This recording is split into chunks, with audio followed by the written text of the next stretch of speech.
আর করব, হ্যাঁ। তোমার মেয়ে তো সেই রাস্তা পরিষ্কার করে দিয়েই গেছে, বাকিটুকু আমি করে রাখবো।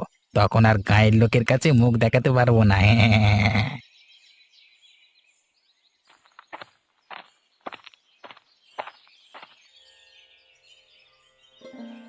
নীলিমা, আরে ও নীলিমা, বাড়ি চলো তাড়াতাড়ি, তোমার সঙ্গে জরুরি কথা আছে।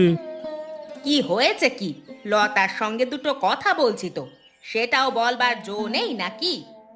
তাহলে তোমাকে শুনতে হবে না, তুমি লতার সাথেই কথা বলো। যাও দেখি, দেখো দাদা কি বলছে। মনে হয় খুব জরুরি কিছু দরকার। যাও বাড়ি যাও, আমিও বাড়ি যাই।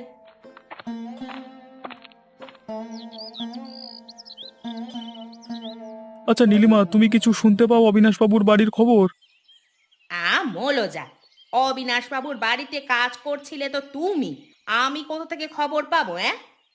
জানো নীলিমা, অবিনাশ বাবুর মেয়ে পূজা, আরে সে আজকে ভোরবেলায় পালিয়ে গেছে কোন একটা ছেলের সাথে। বলো কি তুমি? খবরটা সত্যি? হ্যাঁ, একদম খাঁটি সত্য কথা। আরে আমি তো নিজের কানে শুনে এলাম সেই কথা।